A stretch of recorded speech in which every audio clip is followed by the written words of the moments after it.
What's up, guys? Quinn Hennick here. Just another clinic day summary of some patients here at Clinical Athlete Newport. So first off, male in his 20s, he's a weightlifter and a weightlifting coach with bilateral patellar tendinopathy for about 3 months with a prior history of this, but had been managed really well for several years before this latest flare-up. Mechanisms cited that he ramped up in back squat, volume and load pretty quickly.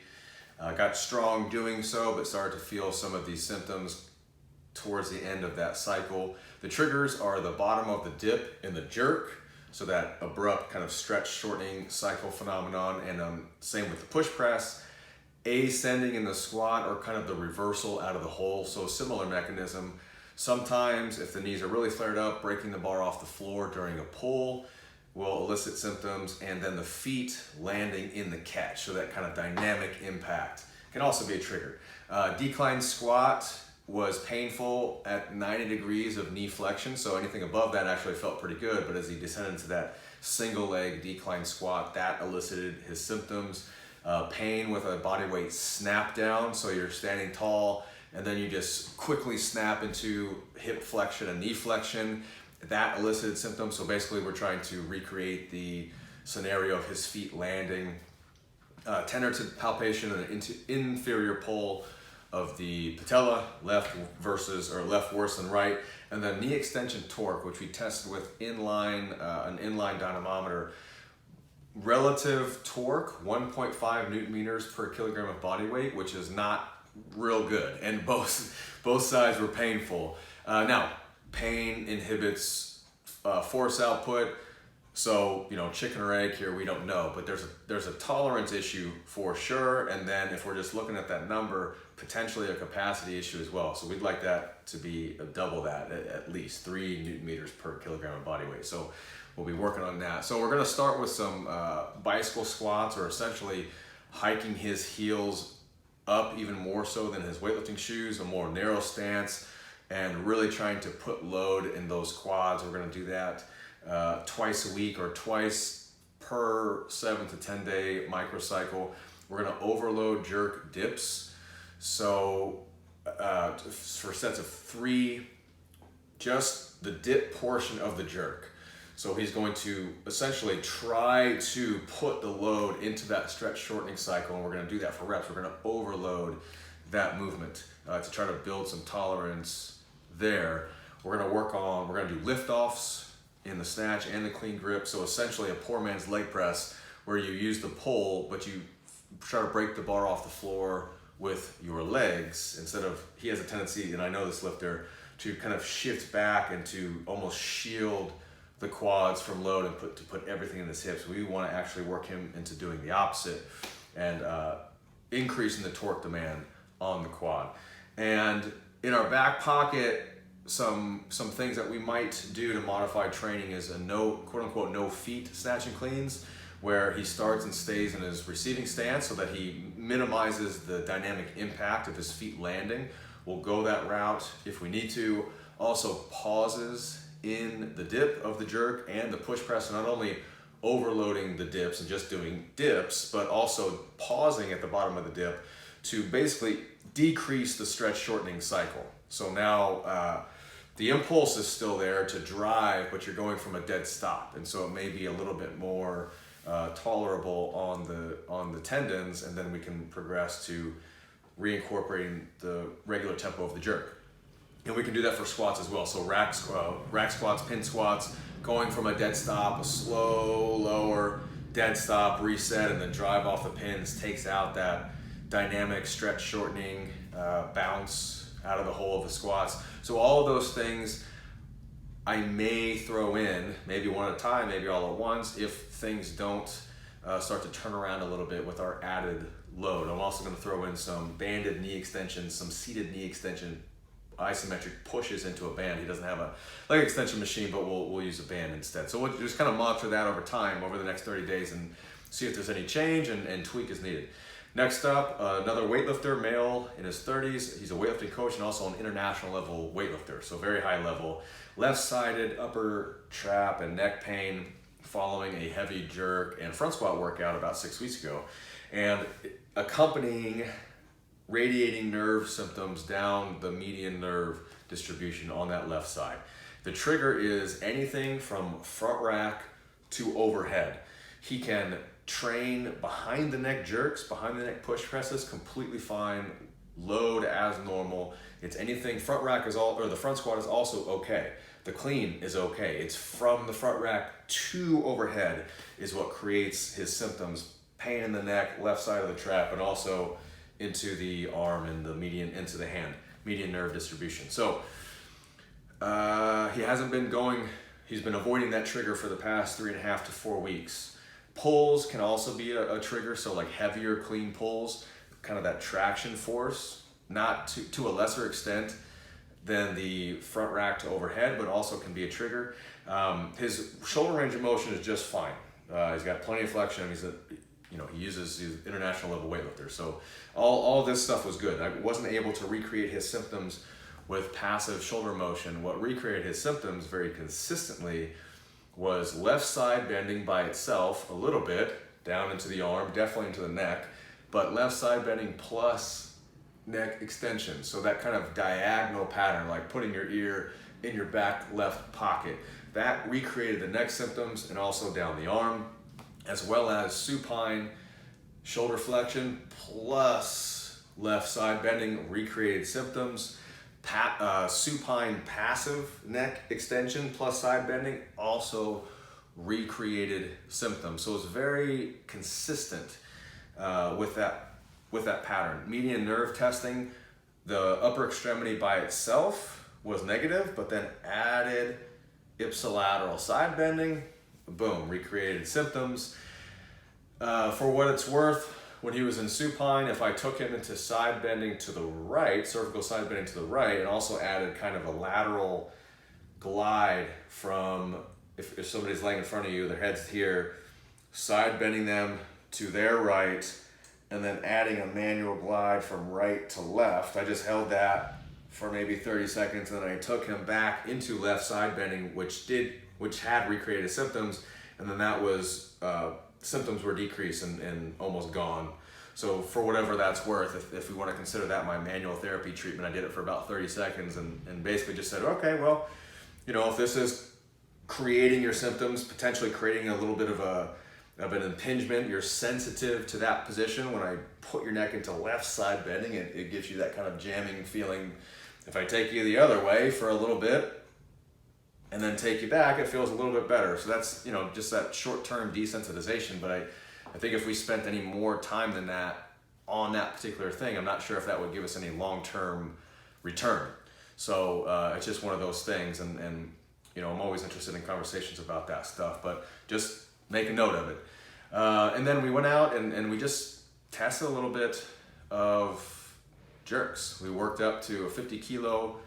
I wanted to see where his tolerance was. Worked up to a 50 kilo split jerk, push press. We just worked light loads for a little bit, and he was totally fine with that. So, and to note, his symptoms have been decreasing over this time too. So daily tasks, he was almost able to recreate his symptoms, just reaching, and that's no longer the case. So he's daily activities don't create the symptoms. Training doesn't create the symptoms because he's been avoiding his triggers, and so it's kind of time now to just start working back into those things. And so we talked about a graded exposure program, basically throwing in push press twice a week, and then if that for 2 weeks, if that feels good, then one of those days turns into a split jerk day from the front rack, but no heavier than he had push pressed. And then we can just, if that's fine, over a week or two, we can just start to chip away at the loads, but all the while train behind the neck jerks and behind the neck push presses with the normal prescribed load, so that he's still getting that stimulus, but we're just kind of working back into the front rack plus overhead. And I'm gonna throw in some single arm dumbbell press twice a week, just to make sure that we're not shielding that side away from any load, and had tested handheld dynamometer in flexion, abduction, and also elbow flexion, and there were no significant asymmetries from like a myotomal standpoint. DTRs, upper extremity were all normal, no change in sensation or anything like that. So even though he was getting nerve symptoms, it didn't seem to be affecting motor function. So we're just gonna keep an eye on things. I think that whatever that front squat to jerk workout was that he did 6 weeks ago just was a little bit too much and flared him up back there. And who knows why, the neck, sometimes when we do jerks, we tend to kind of do some wonky things with our head. So maybe it was just one of those things that just was a little bit too much in that moment. But it seems like things are calming down.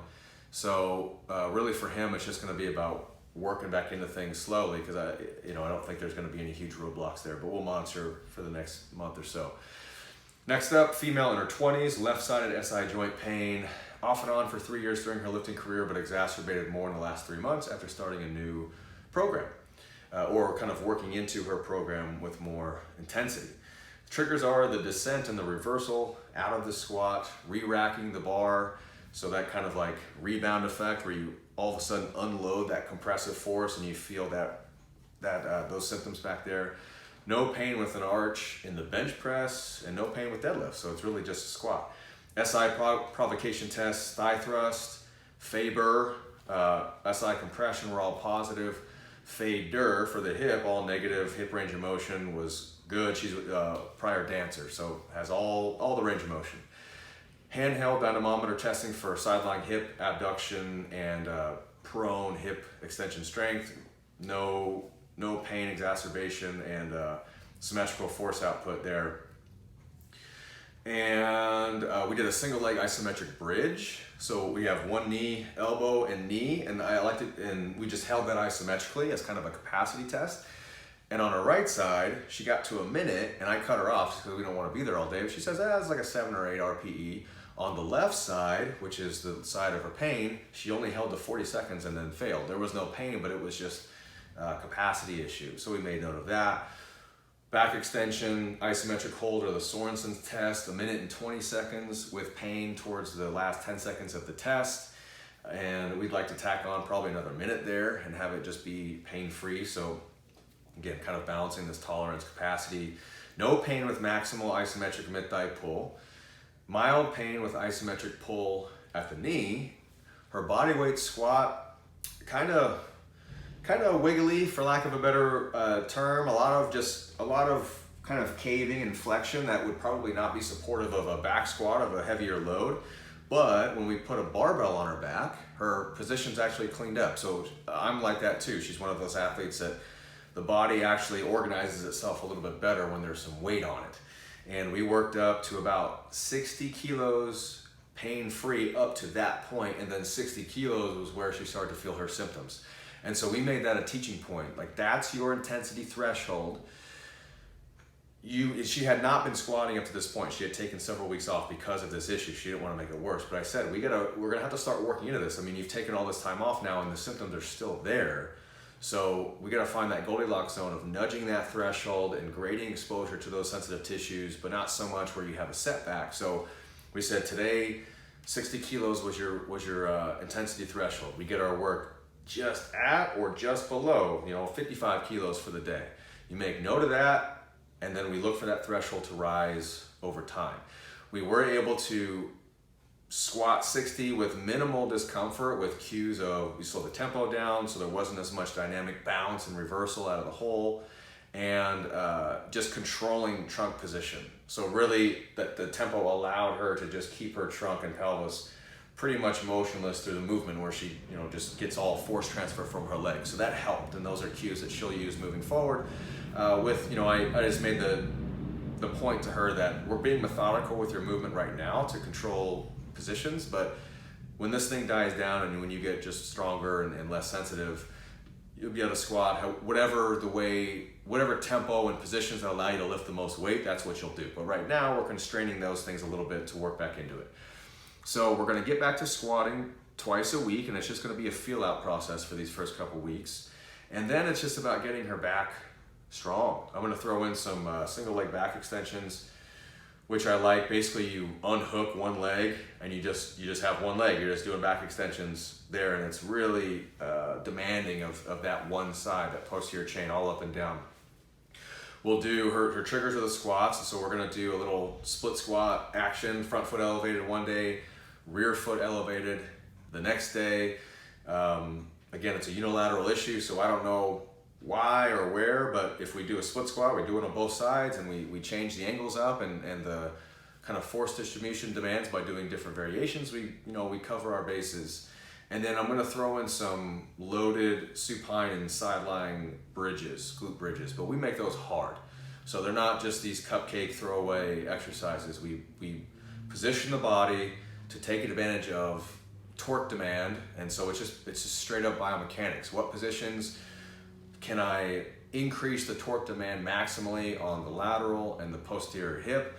That's the exercise, and we put the load in a spot where it tests that fulcrum, that axis of rotation, and we go ham on those things, and just building up some capacity there. So hopefully all these things make a dent, but really it's just going to be about working into things and going slow enough that she can tolerate it. So I'm going to monitor her going forward, and we'll make any adjustments as needed. So lastly, a male in his 20s, competitive weightlifter at the local and regional level, low back pain history of about 5 years, but had been controlling it really well until this last exacerbation started about 4 months ago after a meet. So he's ramping up for a meet, he peaks for the meet, and then after the meet he started to experience this pain again in his back. It's kind of the small of the back, it's in the spine area, sometimes offset to the right muscularly, sometimes offset to the left, but it kind of originates right dead center in that like L2, L3 area. Triggers unracking and re-racking squats, both back squat and front squat. Sometimes the reversal out of the hole of a heavy squat, sometimes pulling off the floor, when the bar, especially when the bar is at the knee. No pain with overhead snatch or clean and jerk, no radiating pain or nerve symptoms, and no imaging. So it stays pretty localized. Sometimes it kind of goes like into the lateral hip area if it's really bad, but generally just stays right there in the lower back and never goes down the leg or anything like that. We were able to recreate the pain in the clinic pretty consistently with extension-based movements. So standing, hands on hips, lumbar extension, overhead, lumbar extension, with 1 foot on a 4-inch block. Extension was worse when the left leg was down. Actually, no pain when the right leg was down and the left leg was up on a block. So kind of differentiating side to side there seemed like a little bit more discomfort center towards the left. Flexion movement's totally fine. So forward flexion, no problem, full range of motion, able to kind of palm the floor almost. Prone extension, so he's laying on the table. Prone PA pressure, so he's relaxed and I'm just pushing down on those vertebrae, essentially extending them passively. Recreated symptoms. Propping up on forearms, him propping up on hands, also recreated his symptoms. And then the extension portion of the cat-camel exercise. So it was really consistent lumbar extension, and flexion was consistently no problem and comfortable. Hip range of motion, no problem. Straight leg raise, no problem, no pain, but was able to create his symptoms with a bilateral straight leg raise. So I had him lift both legs up, and then I cued him to take 5 seconds to lower his legs down. So it essentially becomes an ab exercise, a leg lower.